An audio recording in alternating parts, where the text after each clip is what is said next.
I was 19, working the night shift at a gas station off Highway 9 in Boulder Creek, California. In daylight, it was boring in the normal way. Coffee, lottery tickets, windshield fluid.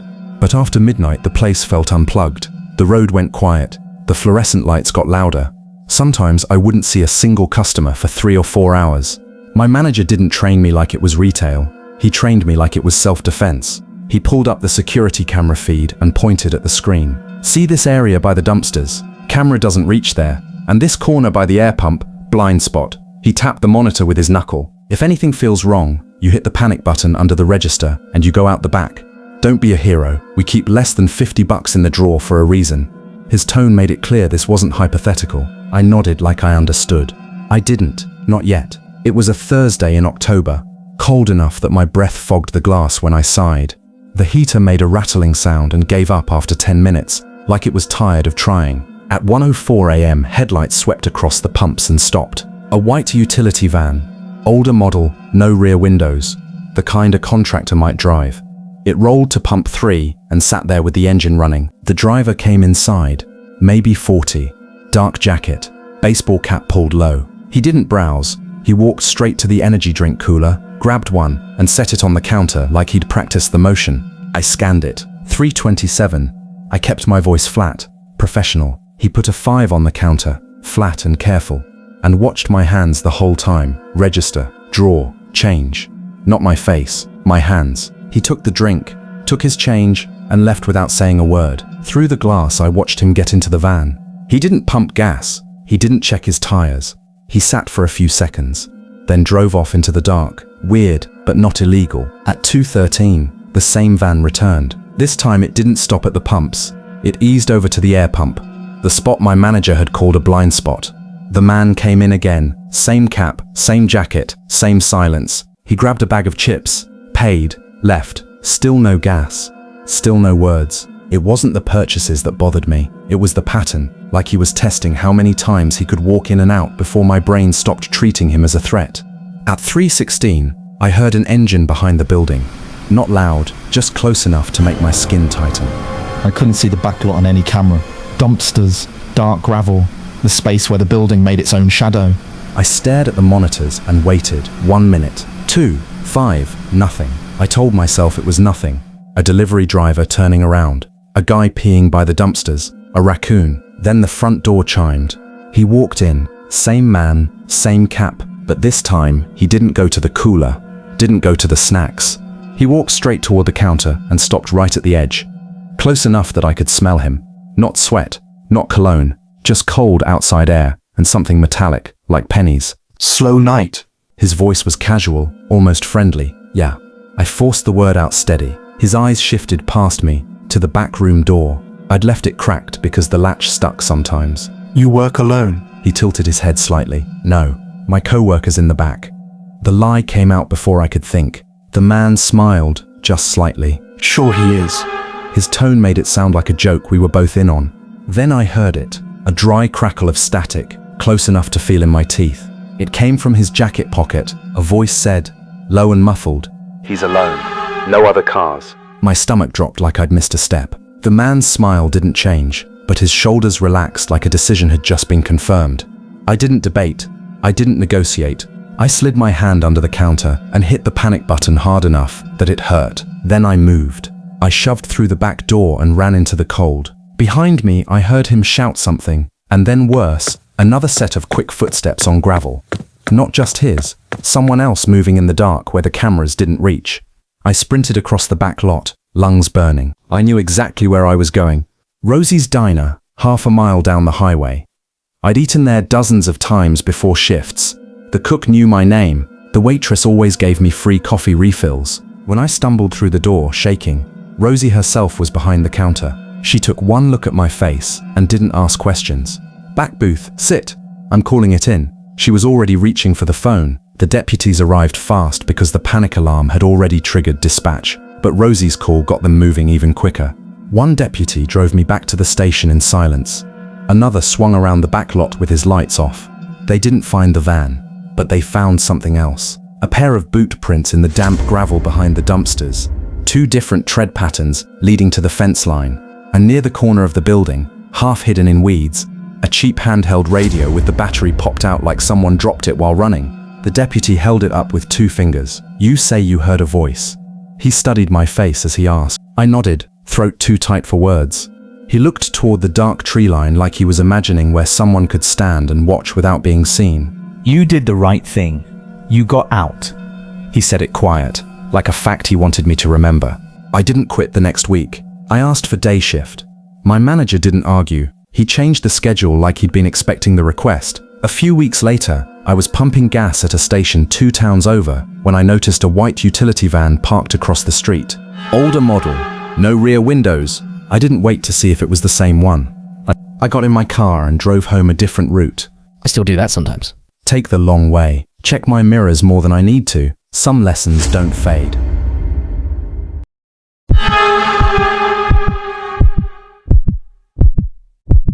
I worked the night shift at a small hotel just outside Ridgewood, Queens, New York. 42 rooms, family owned, nothing fancy, clean enough, quiet, too quiet, sometimes.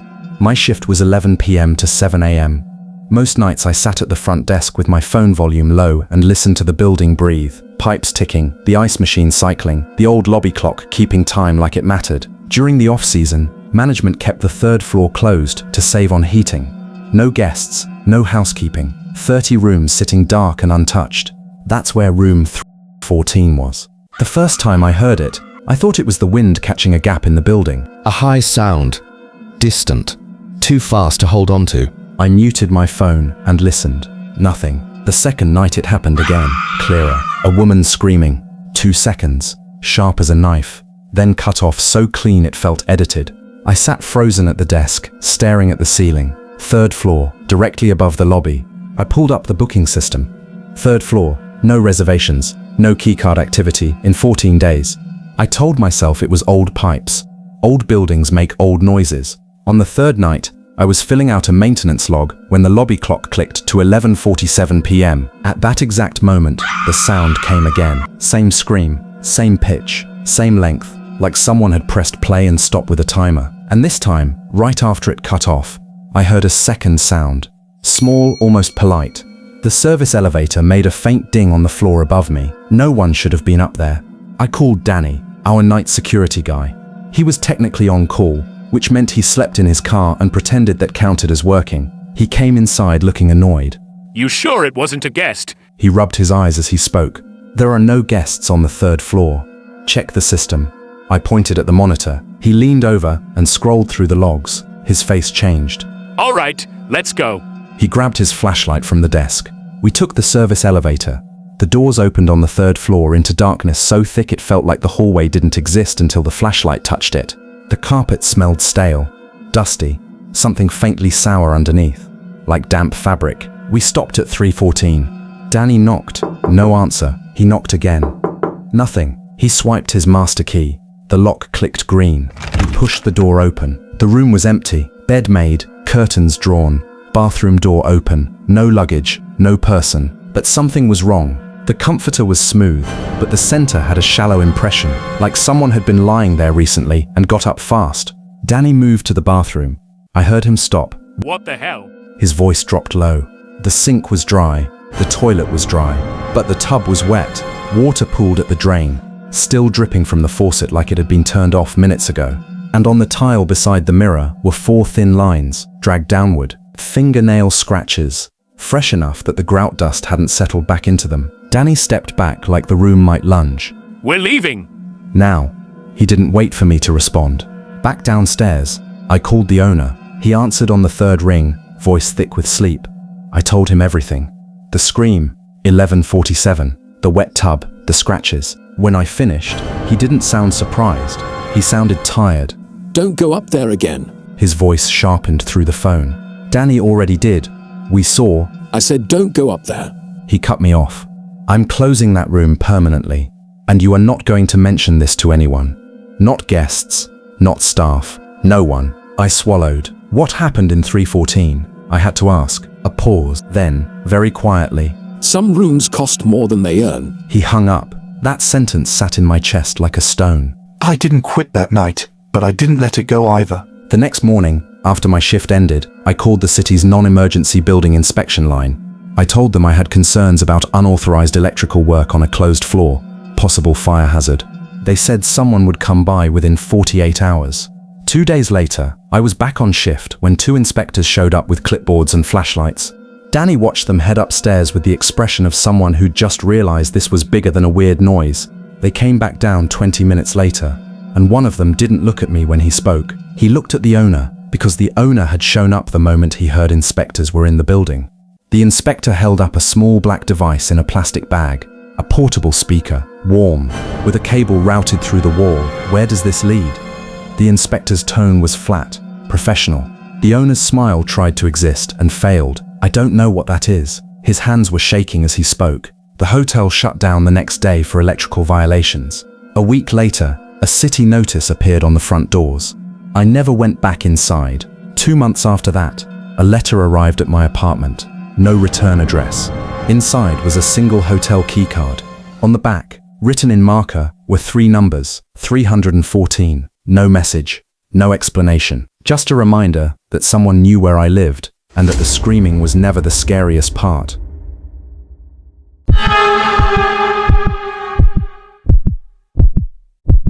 I spent 8 years in the army, infantry, 2 deployments, saw things I don't talk about. When I got out, I couldn't sleep right. Too many years of listening for small noises in the dark. Too many years of feeling exposed. So when I found a listing for overnight security at a logistics warehouse outside Houston, Texas, it felt perfect. 12-hour shifts. Alone. Just me in a building big enough to swallow sound. The facility was massive. Rows of shelving labeled A through L. Forklifts parked in neat lines. Emergency lights casting everything in a pale yellow glow. The cameras covered most aisles. Most. There was a dead angle in the back of E section, where the racks were taller and the camera view pinched off. E7. My supervisor mentioned it during orientation. Cameras don't reach back there. Corporate knows. They don't care enough to fix it. He shrugged like it was someone else's problem. The first night I heard it, it was metal scraping. Quick, faint. I walked over with my flashlight and found nothing. I blamed rats. The second night, I heard footsteps. Not mine, soft shuffling, like someone trying not to be heard, coming from E7. Hello? Anyone there? I called into the dark. Silence. I walked the entire aisle, beam bouncing off steel, shadows jumping and stretching. Nothing. The third night, I heard whistling, a simple melody, repeating, slow. It didn't sound playful, it sounded patient. It was coming from E7. I stood at the end of the aisle and listened. The whistling continued like the person didn't care that I was there. Training kicked in. Confirm, don't assume. I walked toward the sound. My flashlight carved the aisle into slices. The whistling stopped the moment I got close enough. E7, back corner, and I found it. A sleeping bag rolled out behind a stack of pallets.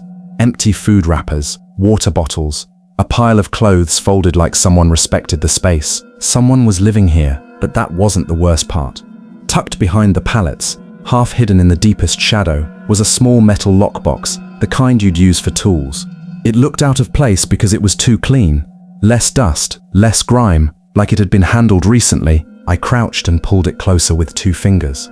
The lid wasn't locked. It opened with a soft, dry click. Inside was a manila folder, thick and worn at the edges.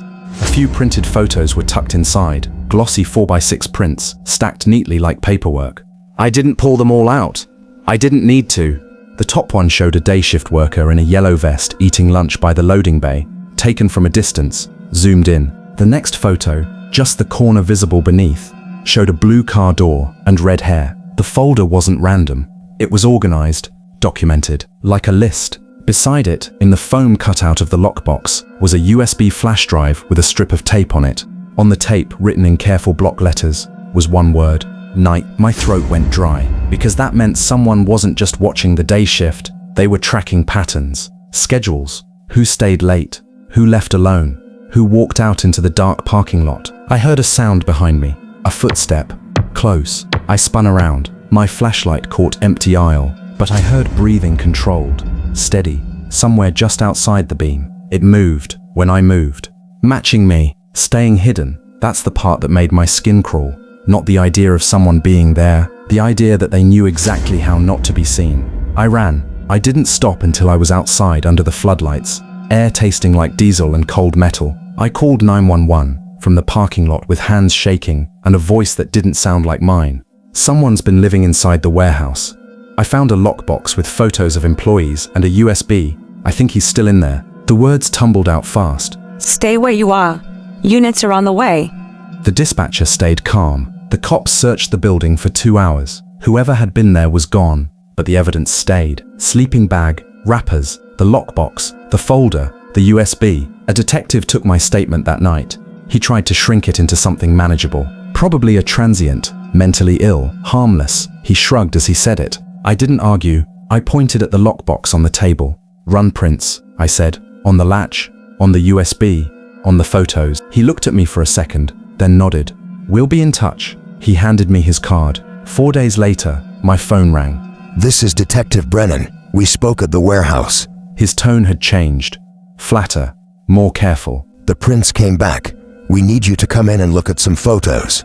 Standard procedure. He paused. And bring someone with you if you want. This might take a while. At the station, he slid a mugshot across the table. A man with blank eyes and a mouth that didn't look used to smiling. You recognize him? The detective watched my face. I shook my head. The prints matched him. He's in the system. Prior stalking charge dropped. He's been caught trespassing in warehouses before. Always the same type of building. Always the back sections where cameras don't reach. He tapped the photo. We didn't get him at your warehouse, but 2 nights later, silent alarm tripped at another facility 12 miles away. Same setup, same corner. Patrol caught him climbing out a window. I felt something cold settle in my stomach. What happens now? My voice came out quieter than I expected. He's in custody. Prosecutors building a case. The detective leaned back. You did the right thing. Most people would have convinced themselves it was nothing. 2 weeks after that, the news ran a story about a woman found in a wooded area 15 miles from the warehouse, missing for 3 months. Red hair. I recognized her immediately. Blue Honda. She was in that folder. The news didn't connect her to the warehouse case. Maybe they never will. But I know. I don't work nights anymore. I don't work security anymore. But sometimes, when it's quiet and the air in my apartment gets too still, I hear that whistling in my head. Same melody, over and over. And I don't hear it as music. I hear it as a signal. Which story was the scariest? 1, 2, or 3? Comment below. Got a story? Send it. Subscribe if you're new. Until next time, stay alert. Mr. Hollow is always listening.